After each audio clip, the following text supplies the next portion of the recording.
दोस्तों, साल 1952 में जब आर्कियोलॉजिस्ट की एक टीम जर्मनी के लोअर सैक्सोनी स्थित एक लो माइन में खुदाई कर रही थी, तब उन्हें वहां कुछ ऐसा मिला जिसे देखकर उनके होश उड़ गए, क्योंकि ये चीज और कुछ नहीं बल्कि एक 2800 साल पुरानी ब्रेड थी जो कि प्रिजर्व हो चुकी थी।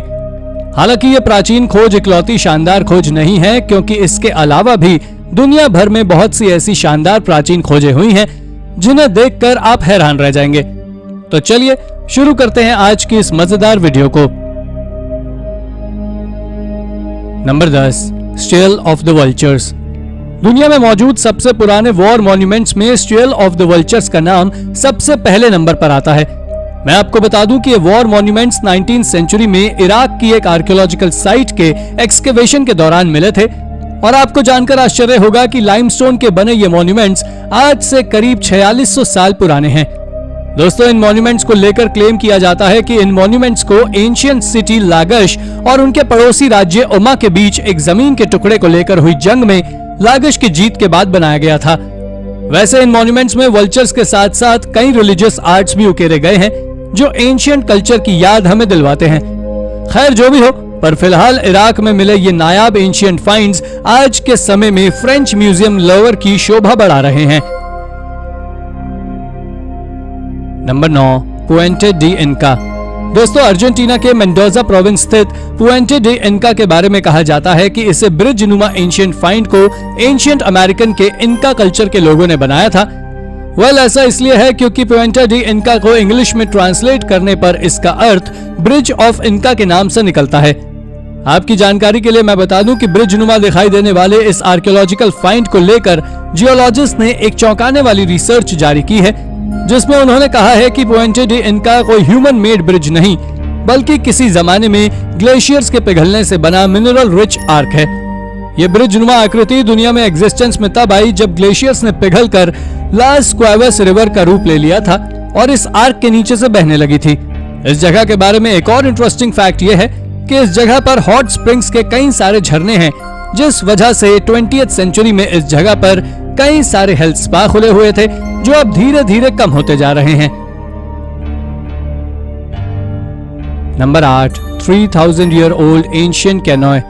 2021 में आर्कियोलॉजिस्ट को अमेरिका के विस्कंसिन लेक में तैरती हुई एक ऐसी चीज दिखाई दी जो देखने में तो काफी सिंपल लग रही थी, लेकिन जब उस पर रिसर्च की गई तो उसने उन सब के होश उड़ा दिए।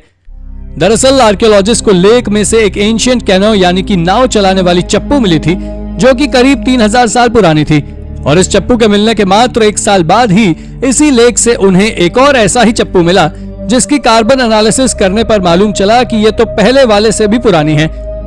अचानक से इन चप्पुओं के मिलने से आर्कियोलॉजिस्ट को ये यकीन हो गया है कि हो ना हो इस लेक के आसपास कोई एंशिएंट सेटलमेंट जमीन की गोद में जरूर दफन है, इसलिए वो अब इस सेटलमेंट की खोज में जुट गए हैं। होप कि उनकी मेहनत का रिजल्ट जल्द से जल्द हमारे सामने आए। Number 7, 2000 year old Thracian chariot.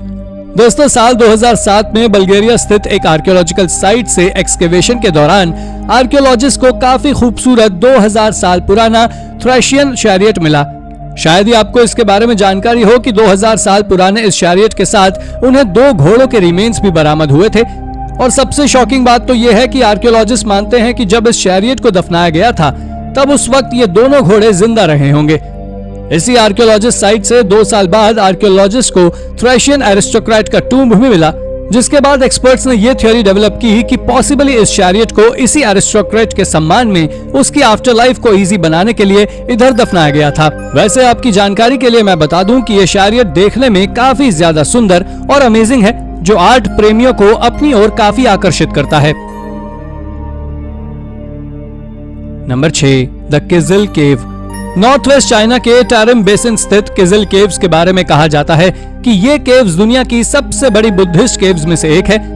माना जाता है कि किसी जमाने में एशिया से यूरोप तक बिजनेस को फैलाने वाले सिल्क राउट में स्थित ये केव्स आज से करीब 2300 से लेकर 2800 साल पुरानी है, और आर्कियोलॉजिस्ट इस बात को भी मानते हैं कि इन केव्स को इस जगह पर सिर्फ आर्ट्स दिखाने के लिए नहीं बनाया गया था, बल्कि इन केव्स को इतने बड़े स्तर पर सिर्फ इसलिए बनाया गया था जिससे यहाँ पर आने वाले मर्चेंट बुद्धिज्म के बारे में जान सकें और उसे अपना सकें। दोस्तों, इन केव्स की तो इस साइट पर इन केव्स की संख्या करीब 300 से भी ज्यादा है, जिन पर बुद्धिस्ट आर्ट और कल्चर से जुड़ी हुई आकृतियां उकरी हुई हैं। साथ ही इन पर हमें चाइना के बेहतरीन एंशिएंट कल्चर का नमूना भी देखने को मिलता है और इसी के चलते यहाँ हर साल लाखों लोग घूमने आते हैं। Number 5, David plates. साल 1901 में सिप्रस में एक एक्सकेवेशन के दौरान आर्कियोलॉजिस्ट को 9 सिल्वर प्लेट्स का एक सेट मिला, जो कि देखने में काफी ज्यादा खूबसूरत था। आपको जानकर हैरानी होगी कि हिब्रू किंग डेविड को डेडिकेटेड ये सिल्वर प्लेट्स आज से करीब 1400 साल पुरानी हैं, जिन्हें साल 613 से लेकर 630 के बीच बनाया गया था। दोस्तों, इन प्लेट्स को लेकर क्लेम किया जाता है कि इन प्लेट्स को आज के इजराइल नहीं बल्कि रोमन एम्पायर की राजधानी और आज के टर्की स्थित कॉन्स्टेंटिनोपल में बनाया गया था। इतना ही नहीं, इन प्लेट्स को लेकर काफी वक्त तक एक मिसअंडरस्टैंडिंग बनी रही, क्योंकि कई लोग मानते थे कि ये किंग डेविड की नहीं बल्कि किंग हिराक्लियस को बिलोंग करती है। हालांकि बाद में जब इन प्लेट्स के ऊपर रिसर्च की गई तब मालूम चला कि इन प्लेट्स पर किंग डेविड और उनसे जुड़े इंस्क्रिप्शंस ही कार्व्ड हैं, जिसके चलते शानदार आर्ट को प्रदर्शित करती ये प्लेट्स न्यूयॉर्क के म्यूजियम ऑफ आर्ट की शोभा बढ़ा रही हैं। नंबर 4, यूलन स्वॉर्ड। दोस्तों, अमेरिकन स्टेट मिनेसोटा की क्ले काउंटी स्थित एक फार्म में साल 1911 में एक आदमी को अपने खेत में काम करते वक्त एक एंशिएंट स्वॉर्ड मिली, जिसे देखकर वो काफी शॉक्ड हो गया। जब उसने इस स्वॉर्ड के बारे में आर्कियोलॉजिस्ट को खबर दी तो प्राइमा फेशी उन्होंने कहा कि ये स्वॉर्ड शायद वाइकिंग्स एरा की है। उन्होंने ऐसा इसलिए कहा क्योंकि कई लोग इस थियरी में बिलीव करते हैं कि वाइकिंग्स ने कोलंबस से कई पहले नॉर्थ अमेरिका की खोज कर ली थी। हालांकि इस बात को प्रूव करने के लिए उनके पास सफिशिएंट एविडेंस नहीं है। कुछ लोग तो ये तक मानते हैं कि ये कोई वाइकिंग स्वॉर्ड नहीं बल्कि 19th सेंचुरी की एक मिलिट्री स्वॉर्ड है, जिसके बारे में बात की जाए तो इसकी ब्लेड की लंबाई करीब 16 इंच की है, जिस पर बने मार्क्स को देखकर ये कहा जा सकता है कि जब इसे दफनाया जा रहा था तब इस पर हथौड़े से कई प्रहार किए गए थे। खैर, ऐसा क्यों किया गया इसके बारे में अभी तो आर्कियोलॉजिस्ट अनजान है और यही वजह है कि बिना एज वाली ये स्वॉर्ड आज यूलेन म्यूजियम की शोभा बढ़ा रही है। Number 3, the pool of Gibeon. Hebrew Bible में कई बार जिक्र में आया पूल ऑफ गिबियन आर्कियोलॉजिस्ट के बीच अपनी अच्छी खासी पकड़ बनाए हुए है और ऐसा इसलिए है क्योंकि इस पूल को ढूंढने में कई आर्कियोलॉजिस्ट ने काफी मेहनत की थी, लेकिन उसके बावजूद भी उन्हें इसे ढूंढने में सफलता मिली भी या है नहीं, ये अभी पुख्ता नहीं है। आपको जानकर हैरानी होगी कि इजराइल के पैलेस्टीनियन टेरिटरी वेस्ट बैंक के एक छोटे से गांव जिब में साल 1957 में किए गए एक एक्सकेवेशन के दौरान मिले एक पूल को लेकर क्लेम किया गया कि हिब्रू बाइबल के अनुसार पूल ऑफ गिबियन यही है।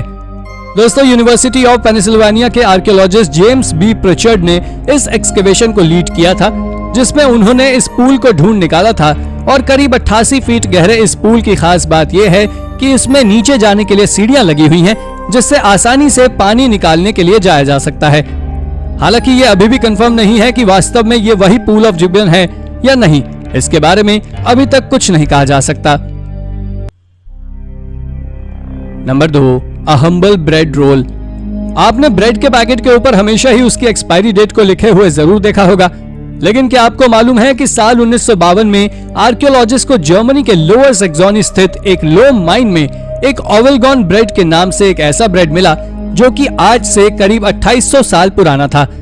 दोस्तों, इस ब्रेड के टुकड़े के बारे में कहा जाता है कि ये यूरोप लॉन्गेस्ट सर्वाइविंग ब्रेड है, जिसमें एक्सपर्ट्स को कुछ मेटल के पीसेस भी मिले हैं।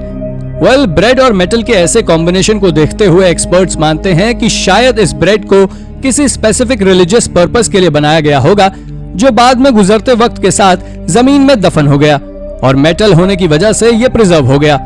वैसे आज की बात करें तो वर्तमान समय में ये ancient bread archaeological museum Hamburg की शोभा बढ़ा रहा है।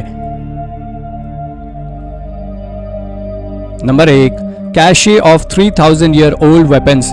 दोस्तों, अरेबियन पेनिनसुला स्थित ओमान के शहर एडम में साल 2021 में आर्कियोलॉजिस्ट ने एक ऐसी डिस्कवरी की जिसे देख कोई भी शॉक्ड रह जाता। दरअसल इस डिस्कवरी में उन्होंने करीब 3000 साल पहले बनाए गए वॉर वेपन्स को खोज निकाला, जो इतने छोटे थे कि इन्हें वॉर में ही यूज नहीं किया जा सकता था। एक्सपर्ट्स मानते हैं कि ये वेपन्स शायद रेप्लिका वेपन्स के रूप में बनाए गए होंगे, जिन्हें शो पीस के तौर पर दीवारों पर टांगने के लिए यूज किया जाता होगा, लेकिन इतनी बड़ी मात्रा में इन वेपन्स का मिलना काफी ज्यादा आश्चर्यजनक था। खैर, जो भी हो, पर एक्सपर्ट्स आज भी इस बात को मानने में कतराते हैं कि क्या वास्तव में ये वेपन्स रेप्लिका ही हैं या फिर इन्हें बच्चों के लिए बनाया गया था। तो दोस्तों, ये थी हमारी आज की वीडियो। आपको हमारी वीडियो कैसी लगी हमें कमेंट करके जरूर बताएं। और हाँ, जाते जाते इसे लाइक और चैनल को सब्सक्राइब जरूर कर दीजिएगा। Thank you for watching.